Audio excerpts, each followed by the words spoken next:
Bismillahirrahmanirrahim. Assalamualaikum warahmatullahi wabarakatuh. Innal hamdalillah nahmaduhu wa nasta'inuhu wa nastaghfiruh wa na'udzu billahi min syururi anfusina wa min sayyiati a'malina. May yahdihillahu fala mudilla lahu wa may yudlil fala hadiya lahu. Asyhadu an la ilaha illallah wahdahu la syarika lah. Iyyahu na'budu wa iyyahu nasta'in. Wa asyhadu anna Muhammadan 'abduhu wa rasuluh al-ba'uts rahmatan lil alamin. Allahumma fashalli wa sallim wa karrim 'ala hadzal nabiyyil karim nabiyyina wa maulana Muhammadin sallallahu alaihi wasallam wa ala alihi wa sahbihi ajma'in wa man tabi'ahum bi ihsan yaumiddin. Amma ba'd, fayal hadirun usikum wa iyaya bittaqwallah wa ta'atihi la'allakum tuflihun. Allahumma la sahla illa ma ja'altahu sahla wa anta taj'al hazna idza syi'ta sahla. Amma ba'd. Hadirin Bapak Ibu rahmatullah, tema kajian subuh kita kali ini adalah belajar menomorsatukan Allah. Belajar menomorsatukan Allah. Hadirin, dalam Al-Quran surat As-Saffat surat ke-37 ayat 99 sampai 101 Allah menjelaskan tentang fadilah menomorsatukan Allah. Fadilah menomorsatukan Allah. Hadirin, ayatnya berbunyi a'udzubillahi minasyaitonir rajim. Wa qala inni dzahibun ila rabbi sayahdin. Rabbi habli minas solihin. Fabasyarnahu bighulamin halim. 3 ayat. Hadirin, ayat ini mengisahkan tentang perjalanan hidup Nabi Ibrahim alaihissalam. Salah satu angle perjalanan hidup Nabi Ibrahim alaihissalam. Kisahnya kala itu Nabi Ibrahim alaihissalam dalam tafsir Ibnu Katsir dijelaskan setelah menghadapi penolakan yang luar biasa dari kaumnya, kemudian Nabi Ibrahim AS pergi menuju Allah. Qala inni dzahibun ila rabbi sayahdin. Beliau mengucapkan inni, sungguhnya aku, dzahibun ila rabbi, pergi menuju Allah. Hadirin Bapak Ibu jamaah rahimakumullah. Apa itu menomorsatukan Allah? Yakni adalah ketika seseorang mengutamakan urusan Allah di atas urusan pribadinya. Menomorsatukan Allah adalah ketika kita mengutamakan urusan Allah di atas urusan pribadi kita. Seperti misalkan begini tadi, panjenengan ada panggilan adzan sholat subuh, padahal masih ngantuk. Yang mana didahulukan Pak? Ngantuknya apa sholatnya? Salatnya, Masya Allah. Itu namanya menomorsatukan Allah. Misalkan dalam berbisnis, berdagang, pilihannya adalah mengurangi timbangan atau melebihkan timbangan. Mengurangi timbangan, melebihkan, Masya Allah. Kalau jualan durian, beli 1 kilo, ditambahi 2 kilo. Masya Allah, luar biasa. Artinya di situ ada pilihan kita mengikuti aturan Allah atau nafsu kita.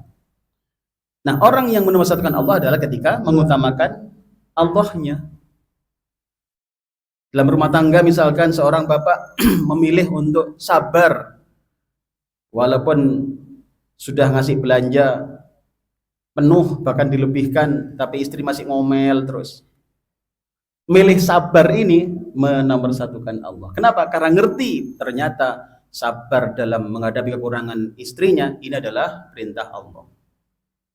Seorang ibu juga begitu. Ketika senantiasa bersabar, senantiasa taat pada suaminya, walaupun suaminya banyak kekurangannya, tapi senantiasa menghormati suami dibanding dia merendahkan suami, maka itu namanya menomorsatukan Allah. Pendek kata, menomorsatukan Allah adalah mengutamakan perintah, taat atas perintah Allah dibanding urusan nafsu, urusan kepentingan dan sebagainya. Hadirin Bapak Ibu rahimakumullah, dan banyak contoh-contoh lain dalam kehidupan kita bagaimana menomorsatukan Allah. Nah, apa fadilahnya menomorsatukan Allah ini? Dalam ayat tadi ada 3 Bapak Ibu. Fadilahnya orang yang menomorsatukan Allah. Apa yang pertama? Yakni diberikan petunjuk oleh Allah Ta'ala. Lihat ayatnya. Qala inni dhahibun ila rabbi sayahdin. Allah akan memberikan hidayah, memberikan petunjuk. Hadirin Bapak Ibu rahimakumullah, petunjuk itu menjadikan kita lebih tenang dalam kehidupan ini. Kenapa? Karena petunjuk itu, kalau saya gambarkan seperti lampu gini Pak, lampu. Jadi kan bayangkan kondisi terang begini, pulpen jatuh kelihatan buatan Pak? Kelihatan nggih, pulpen jatuh kelihatan. Bahkan jarum jatuh bisa dicari, betul buatan? Kenapa? Karena terang, ada lampu. Tapi bayangkan kalau ini gelap Pak, suasana gelap, gelap gulita, jangankan urusan jarum Pak, pulpen atau bahkan sandal aja bisa keliru. Sandal bisa ketukar. Betul betul. Kenapa demikian? Karena gelap. Hidup ini banyak pilihan-pilihan di antara kita dalam kehidupan ini. Kalau tidak diberikan hidayah oleh Allah Ta'ala dan diberikan petunjuk Pak, itu bisa salah pilih. Sikap, milih sikap sabar atau tidak, milih sikap menghormati atau tidak, itu semua pilihan-pilihan hidup Pak. Kalau tidak berikan Allah hidayah, na'udzubillah, misalkan suami bisa salah milih sikap Pak, bisa gampang dia mukul istrinya, bisa gampang dia mengucapkan kata-kata buruk pada mertuanya misalkan, na'udzubillah, karena jauh dari hidayah. Anak bisa dia terlalu kurang ajar kepada orang tuanya, na'udzubillah. Kenapa demikian? Karena jauh dari hidayah. Maka orang-orang yang menomorsatukan Allah Pak, dia dekat dengan hidayah. Maaf Pak sekalian, apalagi zaman sekarang ini anak-anak kita, remaja-remaja kita, kebanyakan, kalau menurut panjenengan ini anak-anak kita, andai kata dari 100 orang, itu kira-kira kalau dikatakan urusan sholat misalkan, itu kira-kira banyak yang sholat atau banyak yang nggak sholat Pak? Dalam? Ya Allah, banyak yang nggak sholat ya. Ya Allah, astagfirullah. Subuh aja misalkan ini. Saya tidak mengecilkan arti para pemuda. Tapi coba tengok aja sekarang Pak yang hadir di sini Pak. Kira-kira yang 40 ke atas sama 40 ke bawah kira-kira banyak mana ya Pak? Ya kan? Atau banyak yang nggak ngaku ya kan? Banyak yang nggak ngaku. Ya Allah. Belum lagi urusan akhlak. Belum lagi urusan akhlak Pak. Coba dibersani di dalam medsos, di media-media kita Pak. Pemuda yang kriminalitas, yang entah bentuknya geng motor kah atau apalah. Ya Allah. Ini merupakan keprihatinan kita bersama Pak. Di mana kita ini? Apa yang terjadi sebenarnya? Maka salah satu resep ini bisa kita pegang Pak. Apa itu? Menomorsatukan Allah. Bapak Ibu yang ingin rumah tangganya tenang, maka dekatkan dengan hidayah Pak, dekatkan dengan petunjuk. Bagaimana caranya? Nomorsatukan Allah. Bapak yang kepingin ibunya senantiasa dalam tenang, keluarganya ibunya senantiasa dalam kesabaran, dekatkan dengan hidayah Pak. Maka bapaknya harus mulai dulu dengan menomorsatukan Allah. Kalau panjenengan menomorsatukan Allah, keluarga akan dekat dengan hidayah. Dekatkan anak-anak kita dengan hidayah. Bagaimana caranya? Ibunya, bapaknya menomorsatukan Allah. Nanti putra-putra ini dekat dengan hidayah Pak. Atas izin Allah. Hadirin makullah, maka pendek kata, kita butuh hidayah. Kita butuh petunjuk dalam kehidupan ini. Nggak salah pilih dalam bisnis, nggak salah pilih dalam ngomong, nggak salah pilih dalam bersikap. Semua adalah berbasis hidayah. Nah, orang yang menomorsatukan Allah dekat dengan itu, Pak. Pertama, apa tadi? Mendapatkan hidayah, mendapatkan petunjuk. Yang kedua, orang-orang yang menomorsatukan Allah diberikan diijabah doa-doanya oleh Allah Ta'ala. Lihat ayatnya tadi. Ketika Nabi Ibrahim AS berdoa, Rabbi habli minas solihin. Ketika beliau minta kepada Allah, fabasyarnahu. Allah mengembirakan dia. Dengan apa? Dengan diijabah doanya. Hadirin, Bapak Ibu rahmatullah, orang yang menomorsatukan Allah itu dekat dengan ijabah doa, Pak. Bapak Ibu selama ini kalau doa boleh tanya kira-kira banyak mana Pak kira-kira antara diijabah dan boten? Banyak mana Pak dibandingkan? Belum ya? Minta bisnis tambah lancar, kok tambah diusir dari kios kan? Apa yang terjadi sebenarnya? Coba cek, kalau doa-doa kita ternyata masih jauh dari ijabah doa, coba cek Pak, jangan-jangan kita belum menomorsatukan Allah. Kita masih kurang menomorsatukan Allah. Hayya 'alas shalah. Jawabnya apa? Jawabnya engko-engko ae gitu ya. Kalau model begitu, ya ijabah doa rasanya masih jauh. Maka tanamkan dalam diri kita, keluarga kita, ayo nomorsatukan Allah. Kenapa? Disitulah titiknya Allah akan mengijabah doa-doa kita. Maka cek saja sudah, kalau selama ini masih ada doa-doa kita yang kok nampak jauh gitu. Kenapa ya doakan anak kok kurang? Kan ada itu Pak, orang yang belajar apa? Belajar ruqyah Pak.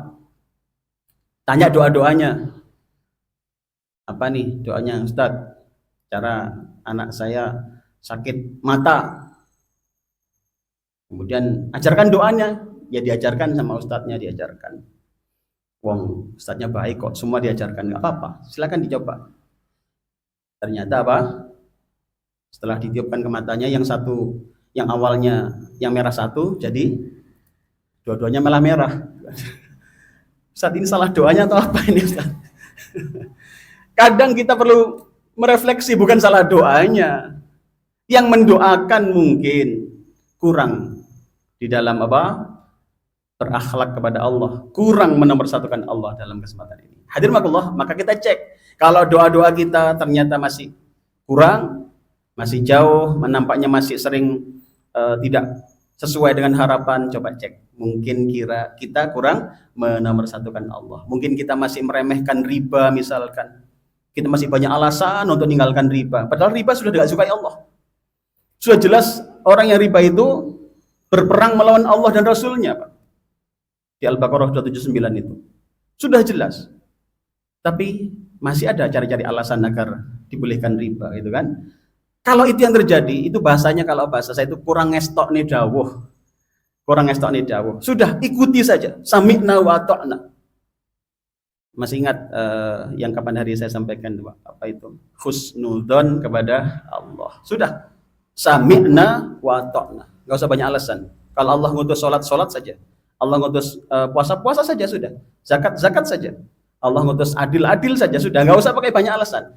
Ibu-ibu diutus akan ibu-ibu harus hormat pada suaminya. Lihat Nabi sampai dawuh, seandainya boleh seorang manusia sujud pada manusia yang lain, akan perintahkan para istri sujud pada suaminya, kan begitu hadisnya. Sudah ikuti saja, nggak usah banyak alasan ya Bu. Ada aja sih yang alasan deh, Ustadz itu kalau yang laki-laki baik Ustadz, kalau yang laki-laki model-model Sudahlah Bu, selama tidak merintahkan kepada kemaksiatan, tidak merintah kepada kesyirikan, tidak merintah kepada keburukan, sudah sami'na wa ta'na. Hadirin Allah dapat 2. Apa tadi pertama Pak? Orang yang menomor-satukan Allah mendapat petunjuk. Yang kedua Pak? Diijabah doa-doanya. Nah, yang ketiga yang terakhir Bapak Ibu sekalian, orang yang menomor-satukan Allah akan diberikan nikmat melebihi harapannya. Diberikan nikmat melebihi harapannya. Seneng nggak Pak kira-kira kalau dapat begitu? Yang diminta Mio, yang datang Brio, kata begitu karena anak. Bayangkan, di mana dalilnya tadi Pak? Ayatnya tadi. Ketika Nabi Ibrahim alaihissalam berdoa Rabbi habli minas solihin, beliau minta, ya Allah berikan aku ada yang solih. Fabasyarnahu, kemudian Allah menggembirakan beliau bihulamin halim, dengan hulamun halim. Bayangkan Pak, yang diminta adalah anak yang soleh, yang dihadirkan Allah hulamun halim. Apa nih bedanya Pak? Dalam tafsirnya dijelaskan Pak, ternyata kalau bahasa kami nih, bahasa kita nih, hulamun halim itu satu strip di atas solih Pak. Itu kalau bahasa sederhananya begitulah sudah. Kalau nanti perlu ingin perso lebih dalam, yang bisa baca tafsirnya. Satu strip di atasnya itu Pak. Kenapa itu? Ternyata hulamun halim itu lebih menonjol lagi. Lebih sabarnya, lebih penyantunnya, lebih sayangnya, lebih menonjol Pak. Saya kasih gambaran begini, misalkan panjenengan punya putra. Semoga putra-putri kita soleh-solihah ya Pak. Bu, semoga putra-putrinya soleh-solihah semua ya Bu. Amin ya rabbal alamin. Begini, misalkan diperintah, "Nduk, latari kotor nak, tolong sapa nono." Nggih Bu, ini anak solihah Pak. Diperintah berangkat.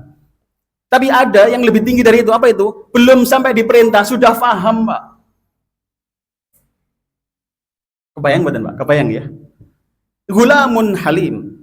Dia sangat penyantun. Dia ndak abot, entengan dia Pak, ngerti dia. Melihat bapaknya misalkan kok sembojong di ruang tengah, anak yang gulamun halim langsung nanyakan, Pak, bapak kesel tak? Kalau pijeti apa? Oh. Suka Pak jenengan kalau gitu Pak? Seneng banget gitu. Lihat ibunya kok denger-denger gitu kan, ditanggleti. Bu, jenengan ketua kok denger-denger sih Bu? Artoni pentelas ta Bu? Gitu kan. Dan jawabannya gimana Bu? Iya. Anak gulamun halim, dia peduli. Bahkan sebelum diminta sekalipun Pak, luar biasa Pak. Bayangkan kalau kita sudah semakin tua Pak, pada saatnya nanti jenengan mendapatkan anak-anak yang gulamun halim, alangkah indahnya hidup ini Pak. Kadang orang tua kan tidak berani ngomong Pak, betul mboten nggih? Dengan anak, kok keliru bek menantune sing gak trimo gitu.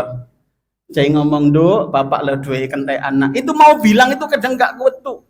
Kuatir kok bek terus ngomong sing lanang dadi nang pekoro. Bapak bolak-balik duit, padahal sekali itu aja, ya kan? Sekali itu aja.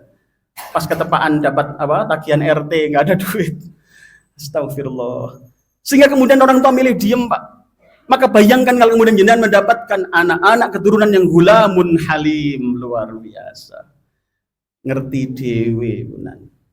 Hadirin Allah. Dari mana kita mulainya ini? Ternyata dengan menomorsatukan Allah dapat nanti. Insya Allah. Maka ketika kita berdoa, minta ya Allah Rabbi habli minas solihin, berikan kami anak-anak yang soleh, jawabannya Allah adalah diberikan gulamun halim, anak-anak yang sangat sabar, sangat penyantun, ngerti kalau bahasa kita.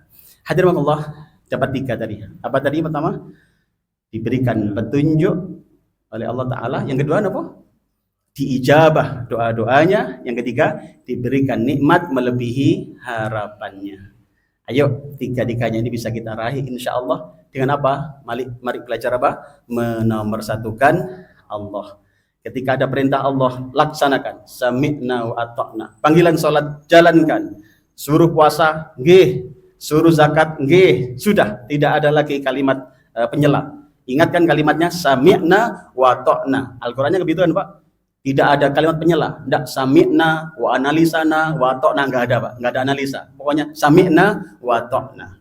Mari kita belajar untuk apa? Menomorsatukan Allah. Bepergian tengah jalan ada waktu sholat, minggir cari masjid.